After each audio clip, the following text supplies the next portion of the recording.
Hi! Welcome to another episode of Meet the Makers. I'm Louise. I'm an illustrator and I also work as part of the Common Room team. So today I'll be answering questions on juggling freelancing and a day job. Ang freelancing na ginagawa ko is really the retail side of my business.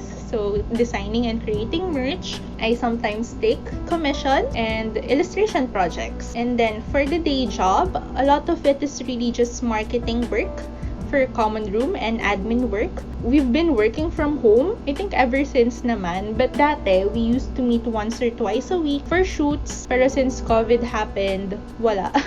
Remote working lahat. So we handle now is a lot of emails, the online web store, digital content, this one, and planning in between. So why choose to juggle a freelance role and a day job? I juggle because I'm the type of person na very calculative. Kailangan ko ng backup sa backup plan. And also, need talaga. Right now, kailangan mo talaga ng multiple streams of income to survive. Sobrang mahal mabuhay. Like dati, I rely on the merch and the retail side as my biggest income. Pero since COVID happened, all of that went down the drain talaga.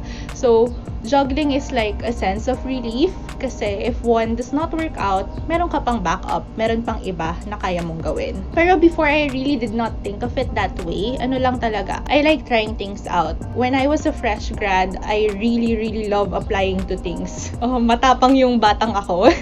And then, I applied sa publication, open calls pag weekends, kahit may gigs sa Jaryo, like theater.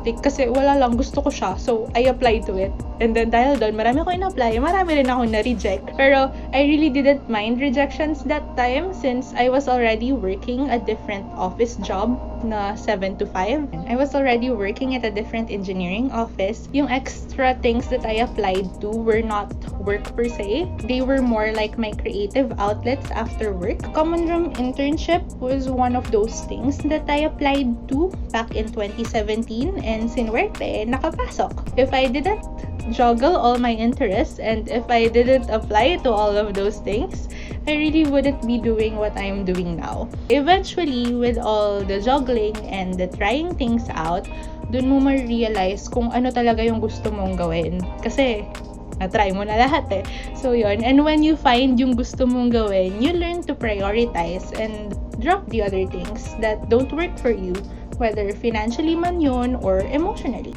Share your work routine and do you work on weekends? So to be honest, I don't really have a routine. Meron lang akong mga constants in life. Kape. I used to go out and work in coffee shops mga twice a week kasi I live in a condo, so sobrang box para lang ma-change yung scenery. I moved back sa province. So ngayon, nandito lang ako. I don't leave the house. Yung paggawa ko ng kape at home has been my me time. For the normal part of things, I often start my day replying to emails and nagsisend ng orders sa group chat. So, I open my laptop pagkagising na pagkagising. It's not a toxic thing for me. I really like it that way and nasanay na ako na ganun siya. I like to do yung parang robotic work habang half tulog pa ako. Kasi that way, pag gising na talaga ako, I get to work on things that I really like or I get to not work anymore. At first, it was really difficult for me to get a work mindset dito sa bahay kasi when I moved back here, yung probinsya kasi sa akin is lugar talaga ng pahinga. I only used to go home here mga 2 weekends a month, ganon, and all I really do is sleep. My dad helped me set up a work table sa baba, but the province really taught me how to live more slowly. Dati kasi lagi ako nagigilty pag wala akong nagawa sa isang araw.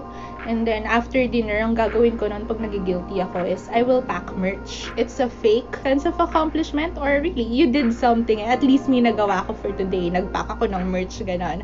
Pero when I move here, nawala talaga akong ginagawa. K-pop lang, ganon, Twitter lang.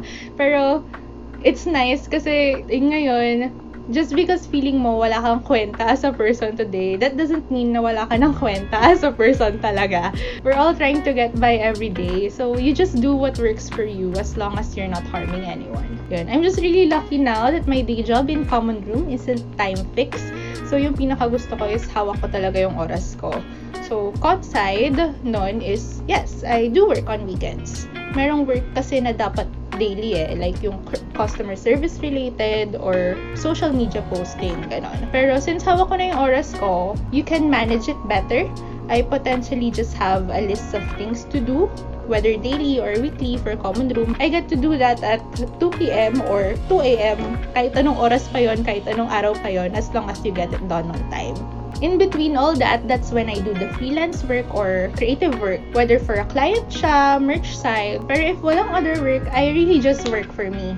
I think that's the good thing. It's good to work for yourself kasi walang pressure. That's the time that you get to experiment. It's also the time na you get to work on things you really like, things you're interested in. For me, that's music and K-pop. No pressure talaga to put anything out, and yun yung maganda. If hindi mo na siya gusto, tapon mo na siya. And then, kung gusto mo siya, matapos mo siya, then you can show it to the world, add it to your portfolio, post about it, and then, kung swertihin ka, some people will resonate with your work and hire you for future projects. So, yun. Most of my commissions are actually K-pop boys, and recently, sobrang dream come true na makawork ako with artists that I listen to in the music industry. So, just really work on things that you like. Baka magustuhan din kasi sila ng iba. How to make it work and to share some tools. My setup really works for me kasi I like doing admin work kasi it helps me be more creative. It makes me appreciate and crave yung creative work more. Pero syempre, may araw na nakakapagod din. May mga araw na ayaw mo lang talagang mag-reply, diba? Pero later on, you realize that work is still work. Kahit gaano mo kagusto yung trabaho mo, trabaho pa rin talaga siya.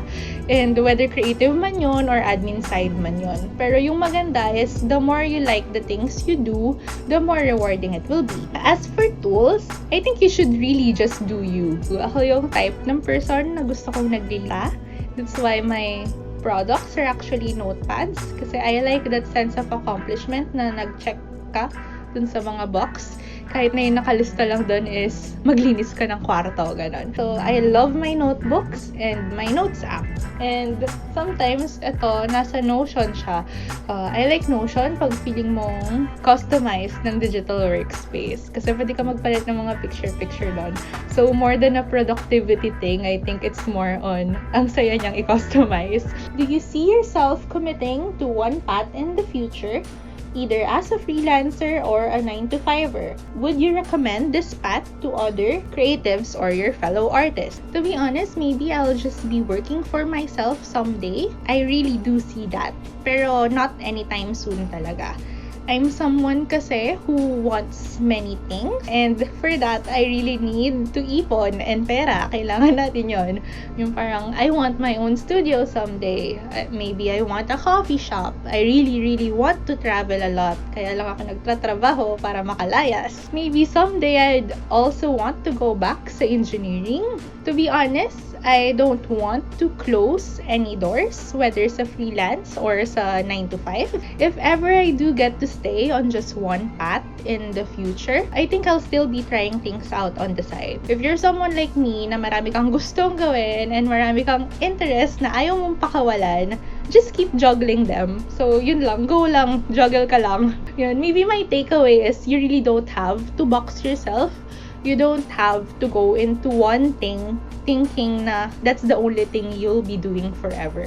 So, you try things out, then kung swertihin ka, magustuhan mo siya, then you work hard at it so that you can last at it. Sobrang iba kasi talaga pag gusto mo yung ginagawa mo. While you're still looking for that thing, go lang, you juggle lang. Kasi the current job might be the reason why you can pay rent or why you can try other things out. So either way, you just really work to make things work for you.